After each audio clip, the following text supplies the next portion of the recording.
Friends, NCERT classes के online platform पर आपका स्वागत है, अभिनंदन है। साथियों, हम लोग प्रतिदिन आपको इंग्लिश पेडागोजी के प्रश्नों को हल करा रहे हैं।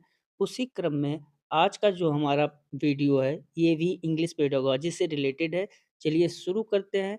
यहाँ पर आप देख रहे हैं पहला क्वेश्चन कर रहा है, a teacher believes that language learning is a natural process. मतलब टीचर जो एक टीचर है वो क्या कर रहा है कि language learning is a natural process. तो लैंग्वेज है, भाषा सीखना एक ऐसा है, नेचुरल प्रोसेस है। And that learners acquire language best when they are exposed to meaningful communication. लेकिन जो लर्नर्स हैं वो तब अच्छी तरीके से भाषा सीखते हैं जब किसका कम्युनिकेशन, मीनिंगफुल कम्युनिकेशन हो, rather than formal formal grammar instruction. मतलब जो ग्रामर इंस्ट्रक्शन है उससे हटकर जब मीनिंग कम्युनिकेशन हो, उसमें बच्चे क्या करते हैं, अच्छी तरीके से भाषा सीखते हैं। अब इसमें दे रखा है कि this believe aligns most closely with which approach. मतलब यह प्रक्रिया, इसको हम लोग क्या कहते हैं, अपने दृष्टिकोण से बताइए कि ये जो टीचर का दृष्टिकोण है कैसा है। अब इसमें दे रखा है क्या, ग्रामर ट्रांसलेशन मेथड। उसके बाद बी ऑप्शन दे रखा है स्ट्रक्चरल अप्रोच। देखिए सी ऑप्शन दे रखा है कम्युनिकेटिव लैंग्वेज टीचिंग, सीएलटी। तो कौन सा, सी ऑप्शन आपका सही हो जाएगा। क्यों? क्योंकि जब आप कम्युनिकेशन करते हैं, मीनिंगफुल कम्युनिकेशन करते हैं, तो वहाँ पर क्या होता है कि बच्चा बहुत जल्दी से सीखता है। एक बच्चा दूसरे बच्चे से बात करेगा, तो उसकी जो कमियाँ हैं, वो जल्दी दूर हो जाएँगी और सीख जाएगा। लेकिन आप अगर उसी को रटाइए तो वो नहीं सीख पाएगा, इसलिए क्या हो जाएगा आपका, C option is the right answer. Communicative language teaching, जिसको शॉर्ट में हम लोग कहते हैं सीएलटी। कौन सा, C option. Next question. Next question आपका कह रहा है, इन अ मल्टीलिंगुअल क्लासरूम। देखिए अब यहाँ पर आ गया क्या, मल्टीलिंगुअल। जहाँ मल्टीलिंगुअल आ जाए समझ जाइए बहुभाषिकता। और बहुभाषिकता जो होता है वो आप समझिए बच्चे के लिए क्या करता है, बच्चे के लिए बाधक नहीं होता है। अब देखिए क्वेश्चन क्या कर रहा है, in a multilingual classroom a teacher allows student to use their mother tongue. अब यहाँ पर टीचर अलाउ कर दे रहा है किसका, मदर टंग का दे रखा है ना, mother tongue. Occasionally to clarify concept while learning English. This practice support which pedagogical principle. आपका जो ये प्रैक्टिस है, इसमें कौन कौन सा है आपका पेडागोजिकल, उसमें ऑप्शन क्या दे रखा है, ऑप्शन दे रखा है मोनोलिंगुअल प्रिंसिपल, उसके बाद सबमर्शन थ्योरी, फिर मल्टीलिंगुअल पेडागोजी या डायरेक्ट मेथड। तो इसका कौन सा उत्तर हो जाएगा। अब देखिए यहाँ पर जो उत्तर होगा आपका, मोनोलिंगुअल तो होगा नहीं। क्यों नहीं होगा, क्योंकि मोनो का मतलब होता है एक। मल्टीलिंगुअल में क्या होता है कि हमारा जो भाषा है, मल्टीलिंगुअल में वो बहुभाषिकता में बदल जाती है, किसमें, बहुभाषिकता। और ये क्या होता है, बच्चे के लिए बाधक नहीं होता। और ख़ासकर जब मदर टंग की बात करें, तो आप जो है, ये तो बच्चे के लिए बहुत ही ज़रूरी है, क्योंकि टीचर को भी और बच्चे को भी, दोनों को चाहिए कि पहले हम लोग क्या करें, बच्चा जिस भाषा में बोल रहा है, टीचर को उसी भाषा में पढ़ाना चाहिए। तो कौन-सा, सी ऑप्शन आपका सही हो जाएगा, मल्टीलिंगुअल पेडागोजी। चूँकि जब हम लोग मदर टंग का सम्मान करना है और इसे इस्तेमाल करना है, यही हमारा हो जाता है क्या, मल्टीलिंगुअल। तो कौन सा, C option is the right answer. Next question, third question क्या कर रहा है, while teaching reading a teacher ask students predict the content of the text using the title and pictures. अब यहाँ टाइटल और पिक्चर की बात कर रहा है, title and pictures before actual reading. This strategy mainly develops, option क्या दे रखा है, इंटेंसिव रीडिंग स्किल, दूसरा bottom up processing, C option आपका डिकोडिंग एबिलिटी और डी ऑप्शन आपका टॉप डाउन प्रोसेसिंग। अब यहाँ पर देखिए क्या करा कि जब बच्चे के पास पहले से जानकारी मौजूद हो और उस जानकारी को हम लोग क्या करें, पिक्चर्स से अंदाजा लगाएं। तो हम लोग किस में करते हैं, इसको हमने आपको बहुत अच्छे से बताया हुआ है। क्या हो जाएगा, कौन सा? D option is the right answer. Top down processing होता है। टॉप डाउन प्रोसेसिंग क्या कहता है कि बच्चे में पहले से जानकारी मौजूद हो और उसे टाइटल और पिक्चर, देखिए यहाँ पर लिखा हुआ है ना, टाइटल और एंड पिक्चर्स के माध्यम से उसका इस्तेमाल करे या अंदाजा लगाए, तो उसे क्या कहते हैं?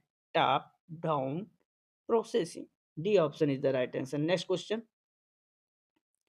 which of the following classroom activities is most effective for developing speaking skill in learners? किससे रिलेटेड है? स्पीकिंग स्किल से रिलेटेड क्वेश्चन है और इसमें कह रहा है कि एक्टिविटीज हो कैसे इज मोस्ट इफेक्टिव हो जाती है डेवलपिंग, विकास की प्रक्रिया में स्पीकिंग स्किल डेवलप में मोस्ट इफेक्टिव हो जाते हैं क्या? आपकी क्लासरूम एक्टिविटीज। अब इसमें ऑप्शन क्या दे रखा है? Silent reading, role play, dictation, grammar drills. तो इसमें कौन सा? Role play, B option is the right answer. क्योंकि रोल प्ले क्या होगा? रोल प्ले जो है इसमें होगा कि बच्चे असली जिंदगी में उतर आते हैं और जैसे असली डायलॉग जो बोल रहे हैं वो सही बोल रहे हैं। स्पीकिंग के लिए सबसे अच्छा होता है क्या? इंटरेक्शन। और यहाँ पर देखिए जो एक्टिविटीज है वो किससे है? इंटरेक्शन से रिलेटेड है, इसलिए आपका B option is the right answer. Next question, next question आपका कह रहा है a learner can recognize words and sentences but fails to grasp the meaning of the text. This indicate difficulty at which level of reading? मतलब ये किस प्रकार के indicate कठिनाई का इंडिकेट कर रहा है उसके बारे में कह रहा है। इसको हम लोग क्या कहते हैं? जब इस ढंग से कठिनाई हो तो इसको कहा जाता है क्या? Comprehension.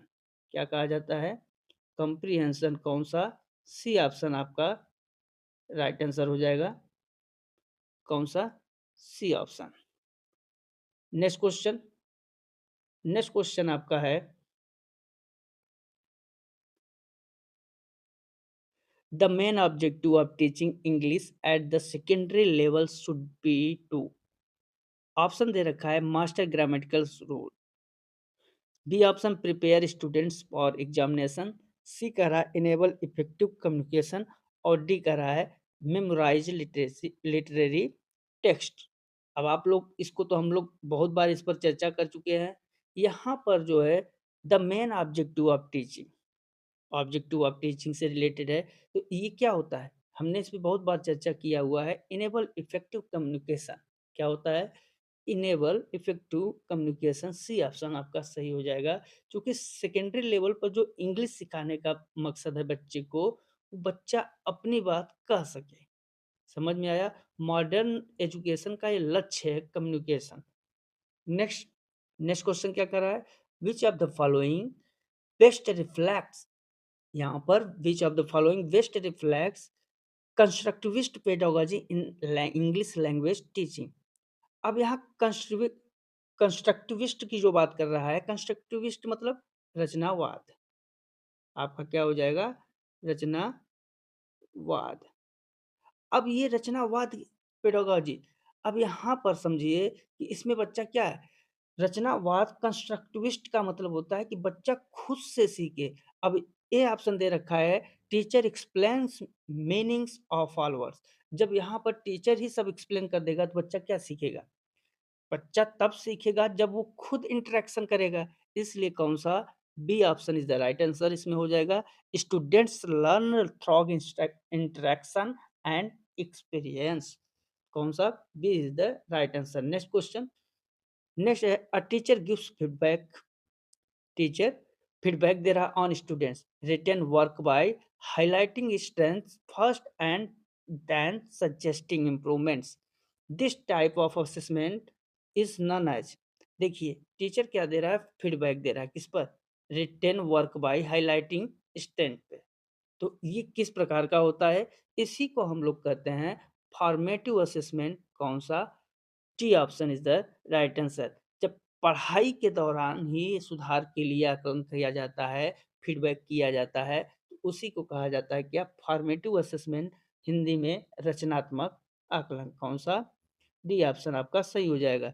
Next question, which skill is considered receptive in language learning. अब देखिए यहाँ पर रिसेप्टिव की बात कर रहा है। कौन-सी मतलब आपकी स्किल है जो रिसेप्टिव कंडीशन में है? कंसीडर रिसेप्टिव लैंग्वेज में स्पीकिंग, राइटिंग, रीडिंग और स्टोरी टेलिंग। कौन-सा सही हो जाएगा? आपका रीडिंग, सी ऑप्शन सही हो जाएगा। क्यों? क्योंकि रीडिंग क्या है? रीडिंग और लिसनिंग में हम रिसीव करते हैं, जानकारी को रिसीव करते हैं और इसके लिए हमने आपको ट्रिक भी बताया हुआ है एलआर। एलआर आ जाए रिसेप्टिव और बचा क्या? एसडब्ल्यू। एसडब्ल्यू आ जाए तो वो क्या हो जाता है? उसको हम लोग कहते हैं प्रोडक्टिव। कौन-सा? SW productive, LR receptive. आपका सी ऑप्शन सही हो जाएगा। Next question. नेक्स्ट है teaching poetry in the English classroom should primarily aim at. अब देखिए पोएट्री का इंग्लिश क्लासरूम में जो पोएट्री है, प्राइमरी स्तर पर उसका क्या उद्देश्य है, इसके बारे में हम लोगों को पता करना है। अब ऑप्शन दे रखा है, फर्स्ट ऑप्शन दे रखा है मेमोराइजिंग पोएटिक डिवाइसेस, क्या हो जाएगा? गलत हो जाएगा। इसमें क्या होगा? Explaining meanings line by line. देखिए, जो बच्चा होता है, बच्चे में एक्सप्लेन आप मीनिंग लाइन बाय लाइन कर देंगे तो उसको कुछ समझ में आएगा नहीं। इसमें बच्चे को हमेशा क्या करना होगा? खुद को कंस्ट्रक्टिविस्ट करना होगा, खुद रचनात्मक वर्क करने होंगे। इसलिए बी ऑप्शन भी गलत हो जाएगा। सी ऑप्शन क्या कह रहा है? डेवलपिंग, सी ऑप्शन आपका क्या कह रहा है? Developing aesthetic sense and imagination. बिल्कुल सी ऑप्शन सही हो जाएगा। बच्चे को क्या है? बच्चे को कविता के मकसद को और जो एन्जॉयमेंट है, इमेजिनेशन है, इसकी जो है वो कल्पना इमेजिनेट करना है, ना कि पोएट्री को सिखाना है। इसमें आपको ध्यान देना है, बच्चे को एन्जॉयमेंट, इमेजिनेशन, एस्थेटिक सेंस के बारे में जानकारी देना है। बच्चे के अंदर एस्थेटिक सेंस का विकास करना है, ना कि जो है मेमोराइज़िंग करना है या लाइन बाय लाइन आप एक्सप्लेन कर दीजिए करना है। तो कौन-सा? सी ऑप्शन आपका सही हो जाएगा। Next question. नेक्स्ट है आपका an English teacher encourage learners to write journals to express their thoughts freely without worrying about grammatical errors. अब यहाँ पर देखिए ग्रामेटिकल एरर्स की बात कर रहा है। This activity mainly promotes. अब ये क्या है? जब ग्रामेटिकल एरर्स है तो ये किसके कंडीशन में आता है? इस क्वेश्चन को मैं चौथी बार करा रहा हूँ। हमने कहा था कि जब ग्रामेटिकल एरर से संबंधित क्वेश्चन बने तो वो क्या हो जाता है? फ्लुएंसी हो जाता है। कौन सा है? ए ऑप्शन एक्यूरेसी दिया है, बी में आपका फ्लुएंसी है। तो कौन? बी ऑप्शन आपका सही हो जाएगा। बिना गलती चिंता किए बोलना, लिखना क्या कहलाता है? फ्लुएंसी कहलाता है। यहाँ पर देखिए वो उसी की बात कर रहा है, तो कौन-सा? Fluency is the right answer. Next question. Next question आपका कह रहा है which of the following is not a characteristic of a good language test. अब यहाँ पर फिर आ गया किसका? Characteristic of a good language test. इसमें दिया क्या है ऑप्शन? रियलिबिलिटी दिया है, वैलिडिटी दिया है, सी दिया है सब्जेक्टिविटी और डी दिया है प्रैक्टिकलिटी। अब देखिए which of the following characteristic of a good language test, मतलब लैंग्वेज टेस्ट के लिए सबसे अच्छा तरीका आपको बताना है कौन-सा होता है, तो हम लोग किसमें आते हैं? सब्जेक्टिविटी में। C option is the right answer. Next question. When a teacher next question आपका है when a teacher integrates listening, speaking, reading and writing in a single lesson it reflects. अब देखिए यहाँ पर चारों स्किल की बात कर रहा है, listening, speaking, reading and writing in a single lesson it reflects. अब इसमें देखिए ऑप्शन दे रखा है segregated skill approach, integrated skill approach, C option structural approach और डी आपका दे रखा है ग्रामर बेस्ड अप्रोच। तो ये किसके अंतर्गत आता है? इंटीग्रेटेड स्किल अप्रोच के अंतर्गत। जब हम आपको पूरा वीडियो प्रोवाइड कर रहे थे थ्योरी का, वहाँ पे हमने इंटीग्रेटेड स्किल अप्रोच की बात करी थी और उसमें listening, speaking, reading and writing चारों की बात करी थी सिंगल लेसन में। कौन सा? B option is the right answer. Next question, next है आपका errors made by learners while acquiring a second language are considered important because they show lack of efforts। उसके बाद बी ऑप्शन आपका दे रहा should be immediately corrected, गलत हो जाएगा। क्यों? क्योंकि आप तुरंत इमीडिएटली तुरंत बता देंगे तो बच्चा क्या सीखेगा? तो आपका इमीडिएटली तुरंत, सो लैक एफर्ट भी आपका गलत। Indicate the learning process, C option आपका सही हो जाएगा। देखिए जो एरर है ना, एरर बच्चे में क्या बताती हैं? एरर बच्चे में बताते हैं कि बच्चा सीख रहा है, ये इंडिकेट करती हैं कि बच्चा सीख रहा है या सीखने का प्रयास कर रहा है। अब आप तुरंत सारी चीज़ करेक्ट कर देंगे तो बच्चा क्या सीखेगा? इसलिए इंडिकेट करता है क्या? द लर्निंग प्रोसेस कौन? एरर। नेक्स्ट क्वेश्चन, नेक्स्ट है आपका which teaching aid is most suitable for improving listening skill in English. अब लिसनिंग स्किल है जो, वो उसको इम्प्रूव कहाँ करेगा? सबसे अधिक सुटेबल कहाँ होगा इम्प्रूविंग के लिए? ए ऑप्शन दे रखा है ब्लैक बोर्ड, बी ऑप्शन दे रखा है फ्लैश कार्ड, सी ऑप्शन आपका ऑडियो रिकॉर्डिंग।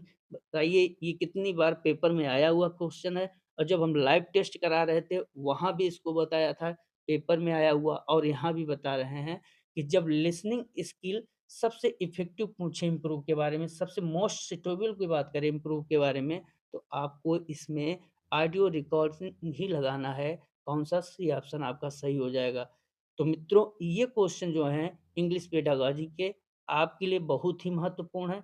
परीक्षा नज़दीक आ गई है, एडमिट कार्ड भी अब उपलब्ध हो गए हैं, तो आप सभी लोग अच्छे से मन लगा के पढ़ाई करिए, मेहनत करिए, सफलता आपके कदम ज़रूर चूमेगी। हाँ, चैनल को सब्सक्राइब ज़रूर कर लीजिए। आज बस इतना ही, मिलते हैं अगले वीडियो में। तब तक के लिए नमस्कार, जय हिंद, जय भारत, वंदे मातरम।